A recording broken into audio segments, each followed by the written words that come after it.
O tempo passa, a informação chega com cada vez mais detalhes e as novas gerações de consumidores exigem adaptações nos produtos. Menos plástico ou ao menos plástico reciclado. Apesar disso, ano a ano batemos recorde na produção e descarte.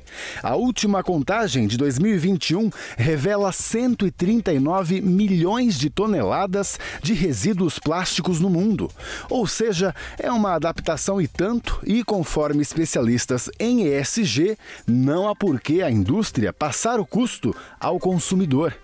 Vamos saber como com a Irlana Castro, mestre em gestão de marcas e consultora em ESG. É um aspecto estratégico porque é uma condição de participação do mercado neste exato momento. E daqui para frente será cada vez mais.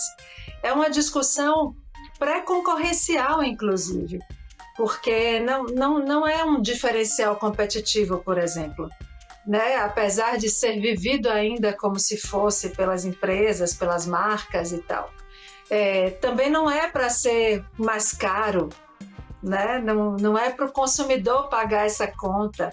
Quer dizer, é todo um reajuste sistêmico que está em curso e que precisa acontecer o quanto antes, né? A gente precisa encontrar meios e modos, né, de conseguirmos ser lucrativos e regenerativos ao mesmo tempo. E conhecer a experiência da Ambev com o gerente de impacto e sustentabilidade, o Luiz Gustavo Talarico. Quando você pensa em uma embalagem reciclada, ela gasta menos energia, ela emite menos gases de efeito estufa, menos poluentes na atmosfera pelo simples fato de não utilizar uma matéria-prima, se utilizar um produto que já existe. Aí quando se fala do vidro, o vidro reciclado realmente ele gasta menos energia no forno que derrete ali do que se usar os produtos da matéria-prima original. Então, a própria reciclagem gera um ganho de escala, um ganho de eficiência que faz o negócio mesmo ser necessário. Esse é o momento do Foco ESG.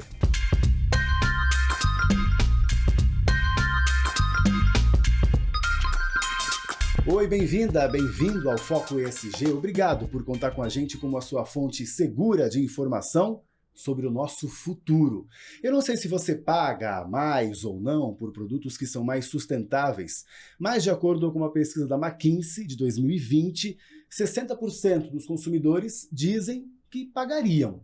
Apesar de que no mercado existem muitas empresas ainda dizendo que os produtos aos quais elas investem para que sejam mais sustentáveis, geralmente têm dificuldade de saída no varejo. Será? A gente vai conversar sobre esse paradoxo e muito mais com duas grandes fontes de informação que estão aqui comigo. Uma delas é o Luiz. Bem-vindo. Muito obrigado, Pablo. Boa tarde, bom dia, boa noite. Te ouvindo. Depende do horário do pessoal, né? Obrigado você por ter vindo. E também conectada com a gente, direto de Salvador, a Irlana. Bem-vinda. Olá a todos. Obrigado também por ter aceitado o nosso convite, Irlana. Vamos conversar então sobre essa relação aí um tanto complicada entre consumidor, né, empresas e as necessidades do nosso planeta.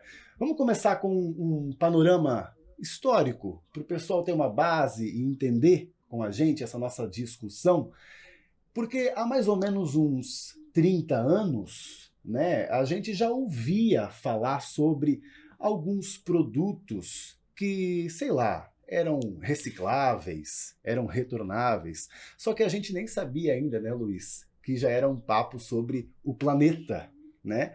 Tanto que, inclusive, do seu setor, bebidas, eu lembro de levar as garrafas com meu pai, sábado de manhã, para trocar o engradado, né? Exato. Só que a gente fazia isso porque era assim que funcionava, né? E tanto que depois isso deu uma diminuída, certo, no mercado? Eu não diria que diminuiu, talvez a gente tenha falado menos sobre, mas o retornável sempre esteve ali. E é uma opção que, como você falou, desde sempre, né? E aí a gente falando sobre a Ambev. A Ambev está há mais de 20 anos no mercado como empresa e o retornável é uma opção de embalagem que sempre existiu e que você vê que ela traz um benefício ali, né, que a gente até fala que é um ganha-ganha-ganha. Ela traz um benefício ambiental, porque realmente ela não precisa ser reproduzida, ela pode ser reutilizada mais de 20 vezes até, e ela é boa para o consumidor, porque ela traz uma comodidade, ele paga um valor melhor pelo produto, porque não tem essa questão da embalagem, de ter que retornar e jogar, descartar, e também é boa para o negócio, porque você vê que também você consegue, né, trabalhar melhor, não precisa quebrar vidro, reciclar, fazer uma nova garrafa, você consegue fazer uma logística que gira em torno desse vasilhame retornável. Eu sei que nós somos jovens, né? Olha, que bom. E nem podemos falar dessa história dessa maneira, assim, né? Mas, Erlana, como é que funcionava, né, antigamente, diríamos antigamente, né, essa relação aí do consumidor começar a pressionar as empresas? Quando é que isso aí realmente começou a acontecer, então? Ô, Pablo, realmente eu sou jovem há mais tempo aqui entre vocês. Mas olha, retornáveis, por exemplo, é uma coisa muito interessante, porque é uma tese que está aí posta e que é tão simples, né? Tão evidente. Começa pelo fato da garrafa ser universal, né? A garrafa de cerveja. Então, mas isso foi se sofisticando no tempo, né? Apesar de existir isso, de ser tão interessante e tão simples e prático, né?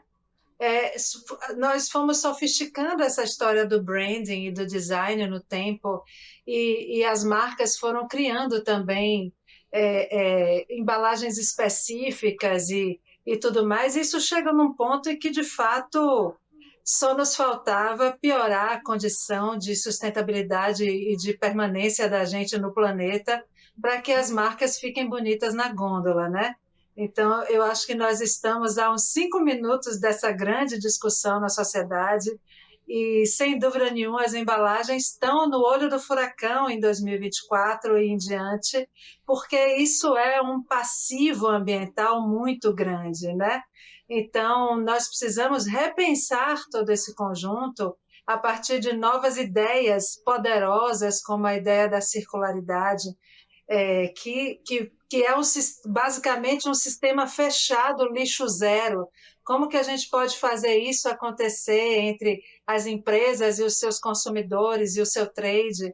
Quer dizer, toda essa discussão hoje é uma discussão extremamente importante e estratégica para os negócios, né? A Ambev que o diga, que faz um monte de trabalho nesse sentido. Pois é, Luiz, mas então essa pressão do consumidor, ela surgiu com essa geração millennial, que é mais consciente? Acho que conforme as gerações passam, você vê que tem uma tendência maior de esperar soluções, produtos que sejam sustentáveis, que tragam, né, uma pegada, uma externalidade menor, seja social ou ambiental. Então, conforme as gerações andam, e agora você vê até a geração Z, essa geração mais nova, que tem essa demanda, apesar de eles ainda não estarem, né, nas posições de aquisição, de compra, de mudança na sociedade, você vê que ele já vem crescendo e trazendo isso também para as empresas, para a sociedade, para suas famílias de forma geral. Então, é uma mudança que você vê gradativa, desde as gerações antigas, então os millennials, e agora a geração Z bastante também, que tem esse pedido aí à sociedade. Pois é, uma preocupação, uma preocupação original mesmo dessa nova geração e muito também consciente, né, Erlana?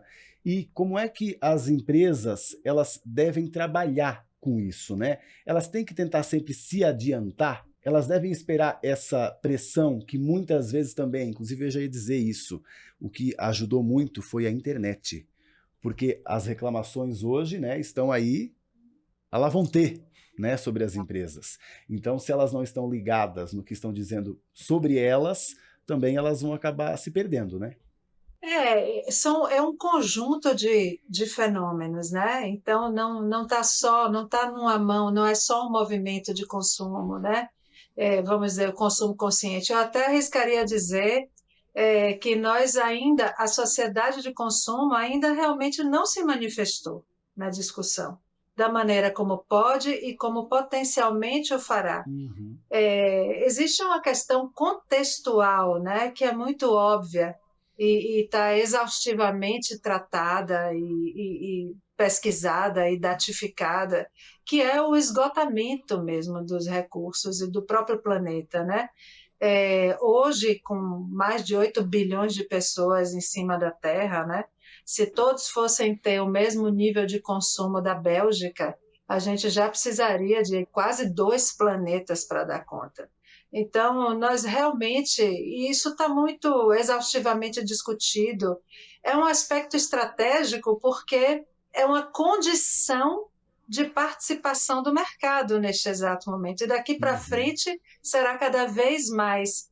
É uma discussão pré-concorrencial, inclusive, porque não é um diferencial competitivo, por exemplo, né? Apesar de ser vivido ainda como se fosse pelas empresas, pelas marcas e tal.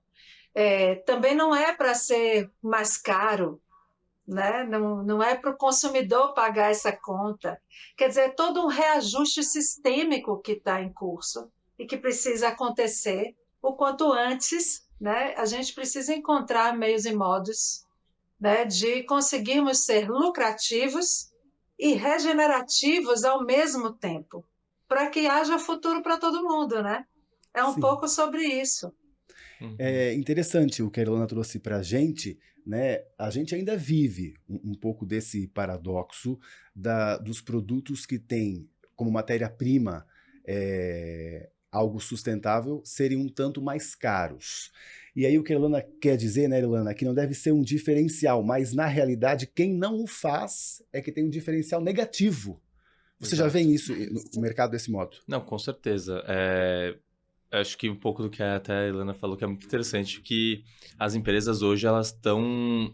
eu vejo que a Ambev, por exemplo, tem um ecossistema, assim, a gente entende que é uma empresa que a gente não sabe tudo, né? Que a gente já sabe tudo e vai resolver, mas a gente gosta de aprender, a gente passou por uma mudança cultural recente, a gente está agora com uma escutativa muito mais forte de entender as demandas da sociedade, as demandas do restante do ecossistema, trabalhar muito com os nossos fornecedores, a gente entende que não adianta uma empresa querer fazer uma mudança, que é isso, pode custar mais, pode ser, né, não a força, mas seria uma coisa muito mais empurrada, mas se você trabalha todo o seu ecossistema, você consegue engajar seus fornecedores, compartilhar conhecimento, garantir que eles também estejam engajados na mesma causa e levar isso adiante na sua cadeia, clientes, consumidores, enfim, aí você consegue até fechar melhor o ciclo, como a Irlanda comentou, mas você consegue fazer isso de uma forma colaborativa mesmo. Então, acho que essa questão de colaboração, acho que tem trabalhado muito mais forte do que se uma coisa, eu sei consumir menos água, por exemplo, que é um tema muito relevante para a Bev. A gente compartilha nosso modelo de gestão hídrica, né? Faz mais de 6, 7 anos que nós temos o SAVE, que é o Sistema de Autoavaliação de Eficiência Hídrica, que qualquer empresa poderia entrar, fazer uma autoavaliação e receber feedbacks de como você consegue melhorar a sua gestão hídrica. Esse que é o ganha-ganha-ganha, inclusive, que ele diz, né? Porque nós ganhamos como os consumidores, a empresa ganha também financeiramente. Mas, Elana, queria que você falasse um pouquinho mais, inclusive, sobre essa situação de que os consumidores ainda não exigem tanto como deveriam, certo? Mas, ainda assim, esse fator ele é pré-concorrencial. Né? Ou seja, quem não se adaptar vai estar fora do mercado. Então a gente está falando de um futuro, certo? Então essas gerações de agora podem começar a cobrar e colocar fora do mercado quem não está dentro de parâmetros ESG daqui a um certo tempo já. Eu até diria que o fato do pré-concorrencial ele também tem a ver de que os desafios eles são tamanhos e tão complexos que é muito difícil uma marca ou uma empresa entender que conseguirá sozinha dar conta daquilo, né? São movimentos setoriais, muitas vezes, necessários para poder fazer esses movimentos sistêmicos acontecerem, né? Não está na mão de um só, não tem super-herói, né? Não tem esse paradigma, né? A gente até comenta no âmbito do ESG que onde você lia vantagem competitiva, agora a gente precisa buscar a vantagem colaborativa, porque os desafios são muito grandes, né? Então, o ESG muda a lógica de operação, muda a lógica do lucro, inclusive, muda os caminhos de criação de valor. É uma nova equação criativa, mais complexa, porque precisamos dar conta de criar valor para todos os stakeholders e, assim, capturar valor de volta para o negócio. E entre os stakeholders estão aí os consumidores, mas também estão os acionistas, mas também está a sociedade, também está o planeta, né? E o planeta é um stakeholder soberano nesse momento, né? Então, nós precisamos aprender, enquanto empresas, a criar valor para o planeta, para a sociedade, para o nosso consumidor e também para os nossos colaboradores, fornecedores, parceiros, seja lá qual complexo for o seu ecossistema, e assim capturar valor de volta para o acionista. Esse valor capturado de volta tem uma promessa aí, né? A promessa é de um valor extraordinário. Porque imagina se você tem todo o sistema torcendo para você dar certo, né? Como que seria operar um negócio onde todos os stakeholders torcem para que você dê certo e perdure? Então, o capitalismo está em transformação, essas são novas lógicas que estão aí e que definitivamente imperarão, porque, inclusive, não tem jeito de ficar como está, né? A gente necessita efetivamente de evoluir o nosso sistema. E a ESG é sobre isso, é sobre a evolução do capitalismo, não é nada além disso, e não é fora disso. Agora, o consumidor, ele precisa entrar né, a sociedade civil, no seu papel de sociedade de consumo, tem mais o que fazer do que está fazendo, eu entendo. Mas é importante aqui separar aqueles consumidores que estão alijados de uma escolha, ou seja, eles não têm como escolher, porque eles só conseguem consumir determinado tipo de produto e, em geral, produtos que não têm elasticidade, não tem como aumentar o preço, porque são pessoas, então é uma massa importante de consumo que não tem como escolher. Mas, do outro lado, você tem uma massa enorme de consumidores que podem escolher e devem escolher cada vez mais, né? À medida que também o contexto climático e social vai piorando, né? Porque é uma questão contextual, não é só uma questão vamos dizer assim, uma preferência, né? Algo especial, sabe? Existe uma geração que é mais sensível, mas todos nós estamos sensíveis ao que está acontecendo nesse exato momento ao redor de nós, né? Então, acho que serão bem-vindas todas as iniciativas de descarbonização e de circularidade, enfim, né? Que obviamente não transfiram custo para o consumidor. Afinal de contas, o consumidor é aquele ali, a carteira dele é aquela, né? A capacidade dele de compra é aquela. Então, a gente precisa, como empresa e como marca, encontrar novas equações, sim. Tem exemplo na Ambev, Luiz? Ela que me acabou influenciando para fazer essa pergunta toda apertada, hein? Vamos Né? lá, então. Não é, Irlana? A gente quer saber, então. Tá passando para o consumidor? Queremos saber.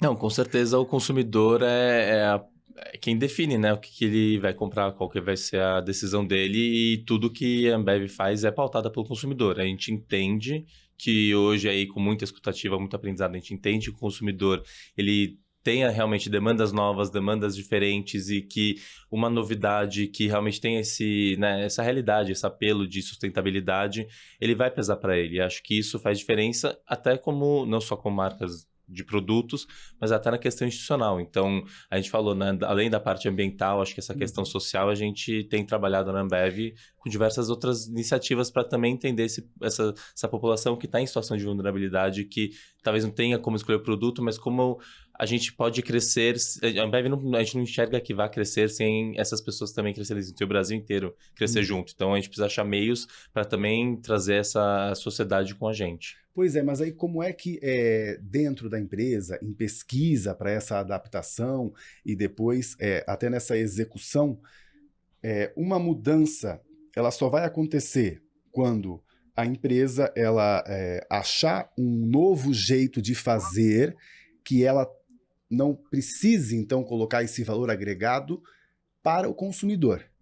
Às vezes até no modo de fazer mais econômico, ela já consegue, então, abater isso. Não, tem formas. Por exemplo, quando você fala em... acho que embalagem a gente voltou algumas vezes, mas a embalagem tem essa parte. Quando você pensa em uma embalagem reciclável, reciclada, ela gasta menos energia, ela emite menos, né, gases de efeito estufa, menos poluentes na atmosfera pelo simples fato de não utilizar uma matéria-prima se utilizar um produto que já existe. Aí quando você fala do vidro, o vidro reciclado realmente ele gasta menos energia no forno que derrete ali do que se usar os produtos, né, da matéria-prima original. Então, a própria reciclagem gera um ganho de escala, um ganho de eficiência que faz o negócio mesmo ser necessário. Você entende que é viável você buscar essas alternativas a partir do momento que você vê que você está gastando menos energia, você consegue circular melhor, você não precisa usar uma matéria-prima que também está ali num lugar que é finita, então você consegue realmente trabalhar, gera novas complexidades, você aprende sobre como trazer lógica reversa, como você trazer uma garrafa que foi usada uma vez de volta para, né, para sua produção, garantindo, e aí educando, conversando, ouvindo,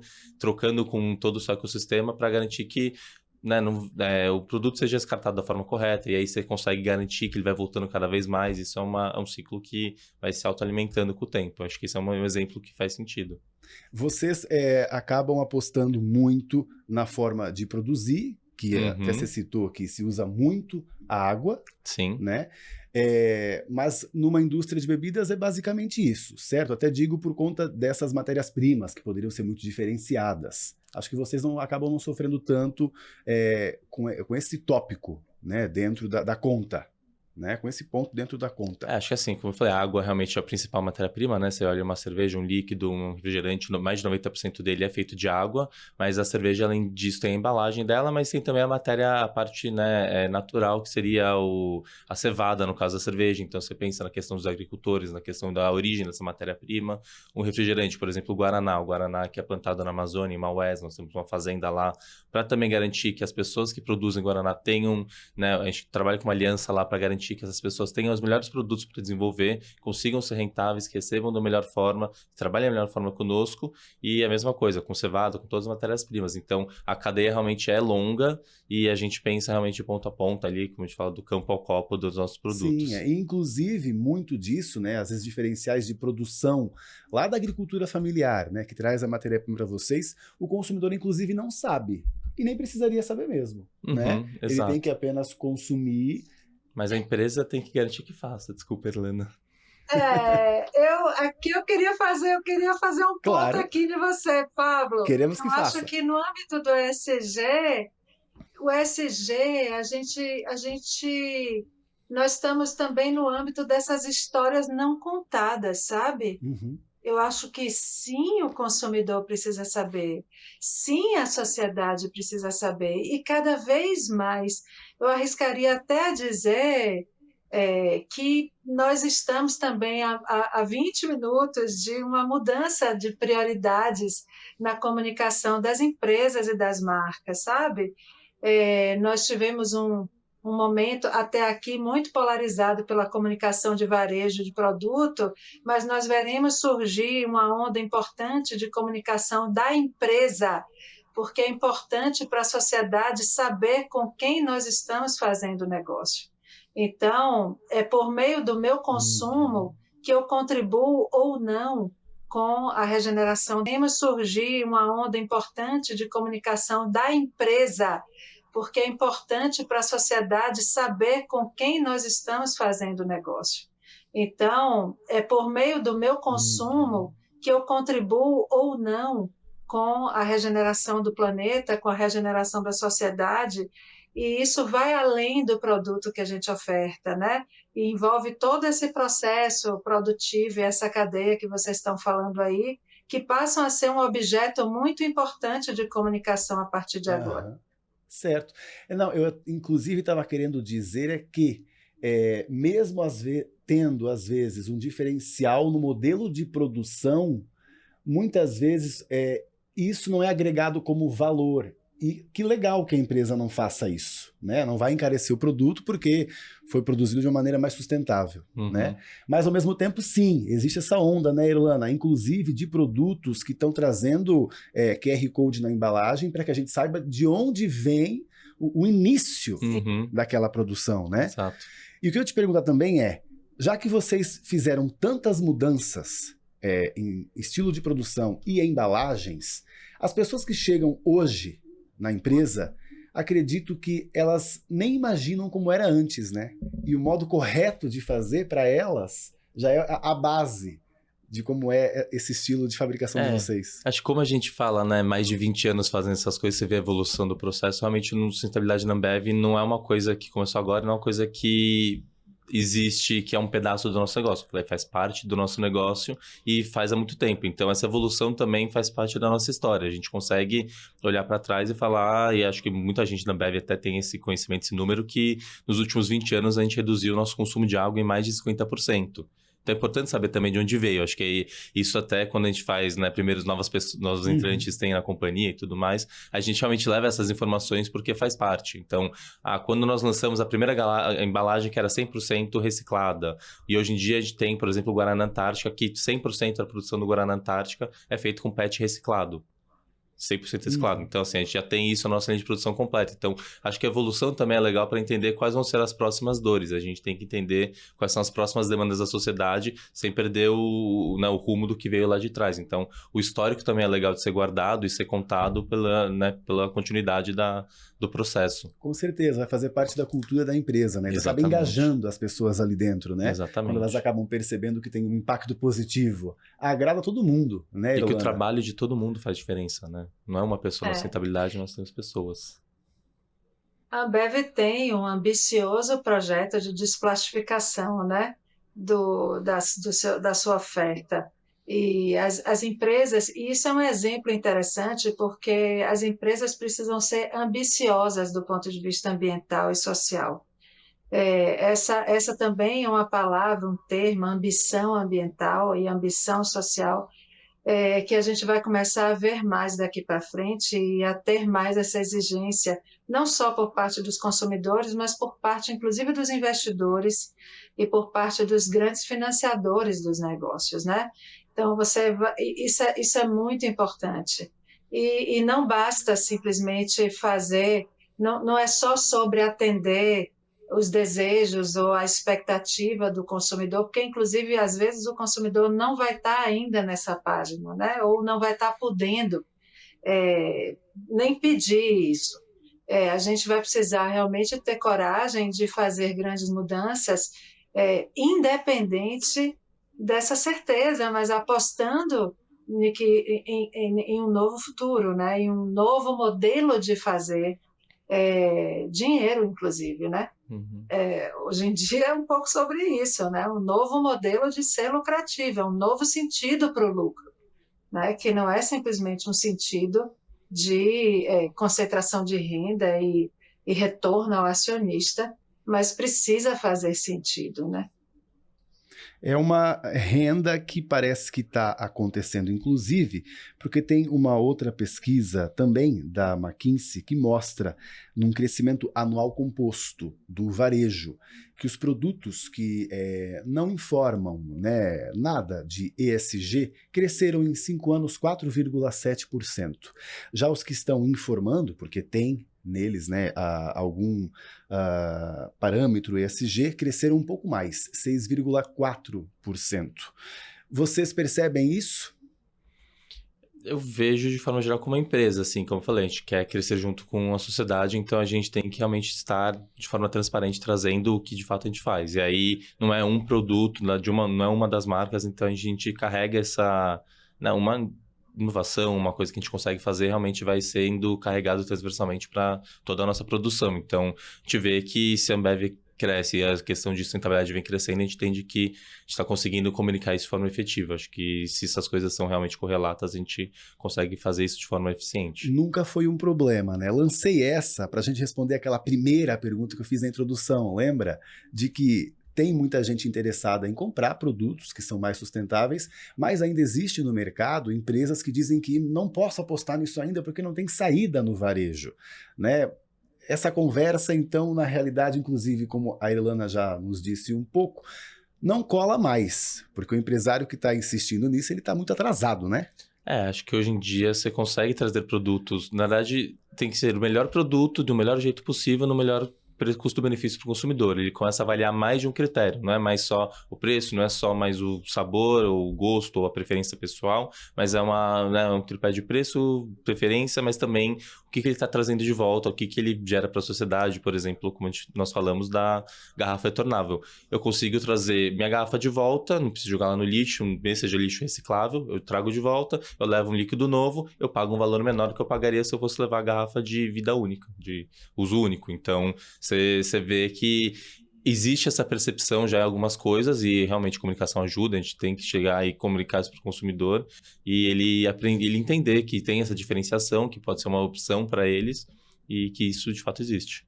Vamos a algumas considerações finais já? Passa rápido mesmo. Irlana, como é que você imagina daqui um tempo? Sei lá, podemos jogar 5 ou 10, né? A gente já vai estar em um mercado totalmente adaptado, ou isso nem existe? Porque a adaptação ela vai ocorrer para o resto das nossas vidas. Essa é uma pergunta muito importante, porque a gente não pode responder isso de maneira romântica, né? Os desafios são muitos. Se você pega, por exemplo, o tecido empresarial brasileiro, nós vamos ter aí quase 7.000 empresas que faturam a R$ 1 bilhão ou mais no Brasil. Apenas 430, acho alguma coisa, são empresas que estão na Bolsa de Valores, ou seja, empresas de capital aberto, onde a gente pode conhecer os números, dados e fatores, né? Dessas 400 e poucas, apenas 220, se não me engano, compõem aquele fundo do novo mercado, que é onde tem padrões ótimos de governança, ou seja, são de fato as empresas profissionais, profissionalizadas. Então, você tem um universo muito grande de empresas de capital fechado, que são verdadeiras caixas pretas, né? A gente não consegue, o consumidor, a sociedade não consegue ver através. A gente não consegue ver efetivamente o que vem sendo feito, o que está sendo feito. Então, o desafio é muito grande no âmbito do ESG, num país como o nosso, né? Agora, contextualmente falando, a coisa vai acelerar. Ela vai acelerar porque ela acelera conforme, inclusive, piora o nosso contexto climático e social no planeta. Então, essa consciência ela vai sendo crescente, essa chapa vai esquentando e o contexto vai definindo, porque o contexto é rei. Então, se de um lado você tem um grupo muito grande de grandes empresas com muito impacto sobre o nosso mercado, mas que talvez estejam menos aptas ou menos prontas, ou que pelo menos estão se transformando, a gente como sociedade não consegue ver, né? Do outro lado, o contexto vai apertando todo mundo no canto da parede. Então, a virada ela vai precisar ser cada vez mais rápida a partir de agora, e eu sim diria que no Brasil nós pretendemos liderar o Green Business global, se não liderar, participar da liderança desse novo gigante setor econômico chamado de Green Business, vamos chamar assim. Então, nós aqui vamos acelerar a taxas maiores do que outros países, provavelmente, e temos aí 2025, que está logo ali, né, que a gente vai ser, por 2 semanas, Belém vai ser a capital do mundo, a Amazônia no centro de tudo. Então, nós vamos, como país, também nos apropriar mais rapidamente dessa pauta sustentável, da pauta ecológica, da pauta climática, né, que envolve aí desafios que para nós são inclusive alcançáveis. Então eu acho que tudo somado e tudo que eu vejo em termos de contexto apontam para uma aceleração mais rápida. Eu diria que a gente vai ver muita coisa mudar nos próximos 5 anos, nesse sentido do que você perguntou, sim. Legal. Luiz, se você não puder dizer para a gente o que vocês vão lançar daqui a um tempo de diferencial, a gente é curioso, conta, por exemplo, sobre uma certa dificuldade que pode existir de fornecedor mesmo, né? Porque quem não se adequa para vocês complica, né? Mas acho que não é complicar realmente, a gente entende, que nem eu falei no começo, a questão de colaboração, de poder compartilhar, acho que não é um negócio só da Ambev, né? Não é só a Ambev que está fazendo sustentabilidade, tem várias empresas, mas também não deveria ser só a Ambev no seu ecossistema. Então, se a gente entende, aí a gente conversa muito, a gente tem uma conversa bem focada nisso com os nossos consumidores, nossos fornecedores, desculpa, a gente trabalhar esse tema com eles, entender quais são as dificuldades, que tipo de ferramentas, mecanismos nós podemos compartilhar com eles. Inclusive, a gente tem um acordo assinado com fornecedores que representam quase 70% das nossas emissões de carbono, que é de compartilhar ideias, compartilhar soluções entre eles, entre a gente, realmente criar um ecossistema de boas práticas para a gente conseguir junto iniciar esse caminho, essa jornada de descarbonização, de trabalhar de forma conjunta. Acho que isso tem sido mais do que pensar como um limitante, é realmente oportunidade. Então, olhar para esses parceiros, para todo o nosso ecossistema, e não só a gente traz, mas todos eles podem trazer soluções entre eles, para nós, de nós para eles. Então, é realmente uma via de mão dupla entre todos nós. Então, esse caminho, de forma geral, assim, eu vejo mais como oportunidade do que como um grande risco. Acho que esse ecossistema fortalece junto, e como eu falei lá atrás, acho que se a Ambev só consegue crescer se realmente a gente levar o Brasil, o ecossistema junto com a gente. Que bom, porque o ESG é isso, né? Ele é colaborativo. A Ilana vai fazer uma consideração sobre a sua consideração agora. Exato. Exatamente. Eu acho muito importante, inclusive, sinalizar que estamos no mês da consciência negra, né? E nós temos aí, por exemplo, uma iniciativa da Ambev muito legal, que chama-se Fundo Bora Cultura Preta, que destinou 7 milhões de reais para projetos liderados por pessoas negras em diversos setores da economia criativa, e essa iniciativa junto com a Preta Hub. Então, é disso que a gente precisa das empresas que estão entendendo para onde que o vento está soprando e não estão medindo esforços para dialogar com esse contexto, dialogar com a sociedade e tentar puxar todo mundo para frente, né? Então, eu queria parabenizar a equipe da Ambev que desenvolve esse projeto, muito oportuno, e tantos outros projetos que precisam ser desenvolvidos, porque o risco é não acompanhar o espírito do tempo. Certo. Perfeito. Muito legal estar com vocês. Ilana, te ouvir, né, ao mesmo tempo reflexivo, né, além de também acabar nos impulsionando para algumas ideias novas. Muito obrigado por isso, pelo seu conhecimento compartilhado com a gente. Obrigada a vocês.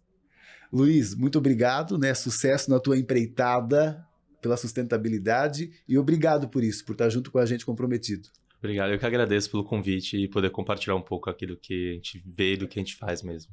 São sempre bem-vindos aqui ao Foco ESG, ao SBT, e você também. Que bom que você ficou até agora, significa que você está pensando no nosso futuro. Para não perder nenhum conteúdo do Foco ESG, lá no SBT News no YouTube, clique no sininho, aí você vai sempre ser avisado. E também tem mais conteúdos nossos lá no sbtnews.com.br e no nosso aplicativo do SBT News, que está novo, bonito, muito completo. Baixe agora. A gente se vê aqui no SBT. Tchau, tchau.